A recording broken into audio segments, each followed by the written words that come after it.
Let's take a look at the real impact. McDonald's leaving Russia. Russians are scrambling to get their fast food fix now that McDonald's announced it will temporarily close more than 800 locations in protest of Russia's invasion of Ukraine. Video posted to social media this week shows a long line of cars backed up at a Russian McDonald's drive-thru following the fast food chain's announcement. And another social media user posted this picture of a refrigerator stocked with burgers. That reminded us of the hunger for hamburgers that Russians felt back in 1990 when McDonald's first opened its first restaurant. This is why I tell you all the fucking time that, like, this is the best part of capitalism. And people get mad at me, but, like, copious consumption of commodities and that kind of allowance is an absolute fucking necessity. You have to have this kind of shit. No matter what kind of economic system you have to have this kind of shit. It's just unavoidable. It's unavoidable, dude. Okay? People like this stuff. It's a part of human nature to, like, enjoy, you know, your treats and shit. And people who don't enjoy these fucking treats, these treaty boys, they turn around and act like everyone else shouldn't enjoy these treaty boys, okay? And they do. Of course they do.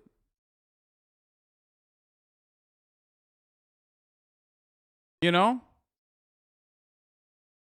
That's why no matter what, but it's not sustainable. Whatever, dude. Yeah, get the fuck out of here. Not sustainable.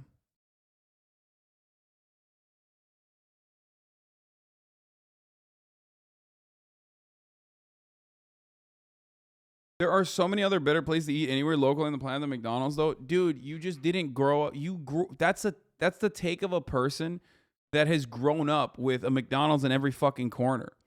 Okay?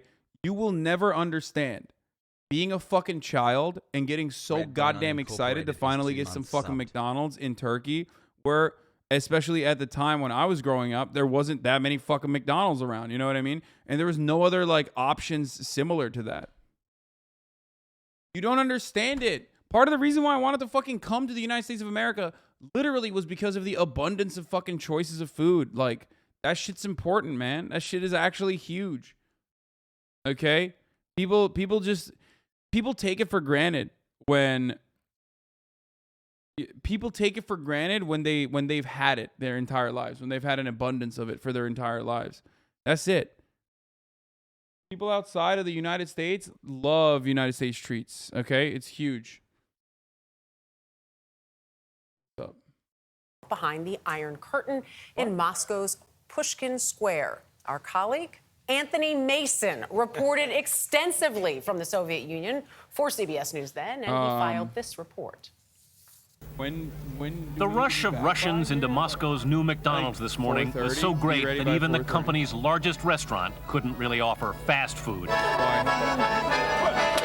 McDonald's did offer distractions, like men who balance teapots on their heads. But Muscovites are well practiced in the art of patience. I didn't have to wait long, said Alosha. Only 1 hour. We line up for Lenin's tomb. We wait to see Russian heroes, said one customer. We can wait to see an American hero, too. I think it's very tasty. McDonald's invested 14 years and $50 million to turn this gray corner of Gorky Street into plastic fantastic Americana. They built their own factory with fry inspectors, bun supervisors, and guidelines on bun symmetry. And the Soviet waitresses were all sent to smiling school and given strict instructions. We're serving those people one at a time, and we're saying, thank you, please come back again. For the average Russian worker, a Big Mac takes a big bite, about half a day's pay. But no one seemed discouraged by the cost in time or money. After all, if you waited long enough today, you got more than a burger. You could see that teapot man start spinning a samovar on his head.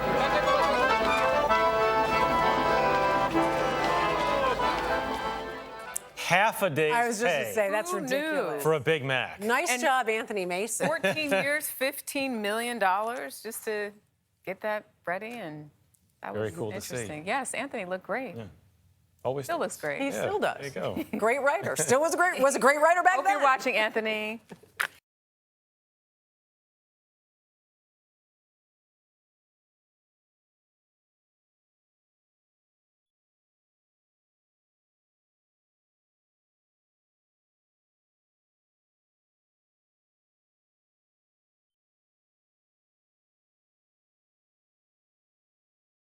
I'm trying to tell them. I'm trying to educate Americans on like what it means for someone on the other side of the world to like be able to get McDonald's and shit, and like how important that is. Let's go, love you, Hasan.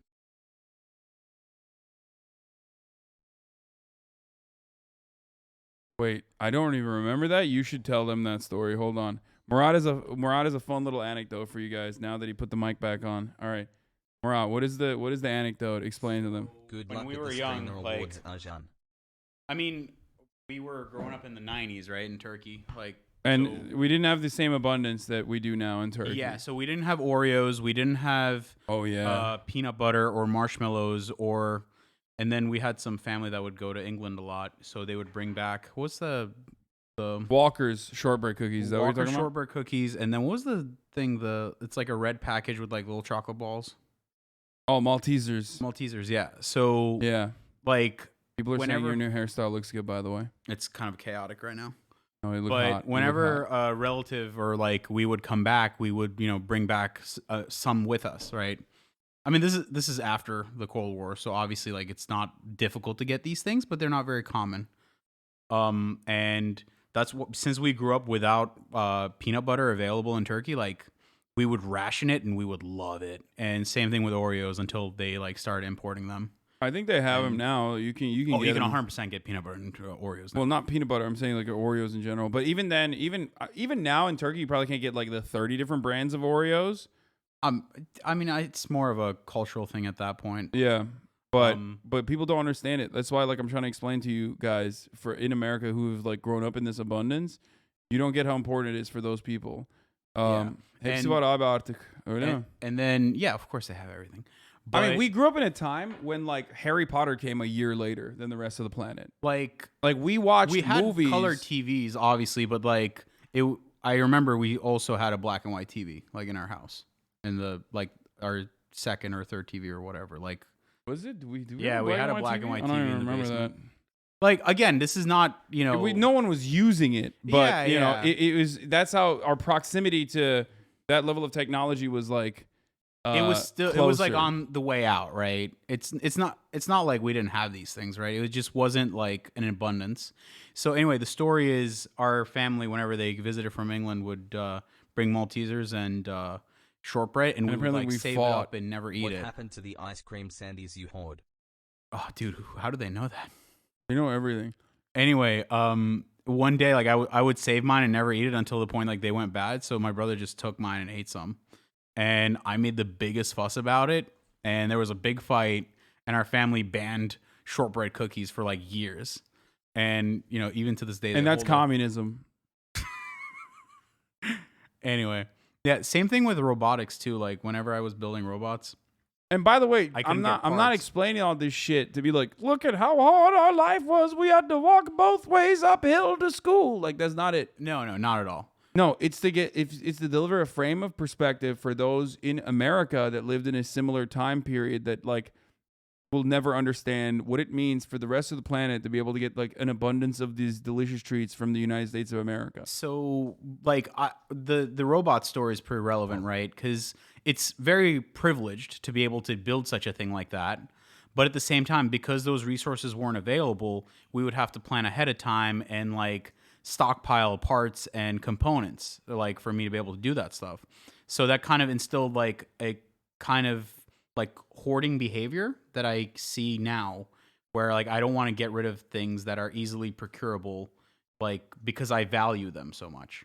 That's at least some behavior that I've observed within myself. Because you went to a private school, yeah, no shit. I went to a private school. Yeah, we're What the privileged. That's fuck? not the point Yeah. I'm trying to make. What I'm trying to say is the the point availability of ironically resources. is even if you're privileged in Turkey, you still don't have the abundance in the same way that like a non-privileged person in America has as far as like proximity to horrible fucking things that will destroy your body, but feel really good when you consume them. Yeah. Tuned in for Murat has flex. And What? it's not even something that I like have ever avoided openly admitting. So, you know, you should have bought a bigger house so your brother can hoard more stuff. No, he still hoards stuff. Don't yeah, I worry. have plenty of hoarding. He literally he is like, you know how heroin addicts strip copper wire sometimes to like make money. It's like him. He's like a. I mean, obviously he's not addicted to heroin, but like he has like just pieces of steel all around the house. Yeah, like I don't want to get. Even though it's easy to get more steel, I like don't want to get rid of it. I'm like, no, I could totally use this somewhere else. Yeah.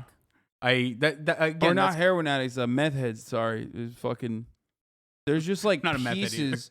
There's just fucking straight up pieces of like metal, aluminum, and metal. Like Dude, there's. Do you have any idea how expensive aluminum and steel are now? Yeah, I mean, thank God, dude. Thank God you. The price of what do you call it? Scrap steel has gone up from like 35 cents a pound to like $1.30. It's insane. Yeah, that's crazy. Like I'll pay the difference as a storage fee, okay, instead of like having retaining information since Bepog was But think about all the energy. No, he literally will be like, no, I have all the metal. It's an investment. Like he thinks he's like investing in metal, dude. You are such a libertarian. I'm gonna start burying gold. I'm gonna buy gold coins and burying it. Yeah, I was watching Rush Limbaugh, and that's what he told me to do. So. Yeah. Hey, if you like this video, please subscribe and hit that bell so you don't miss out on any future videos.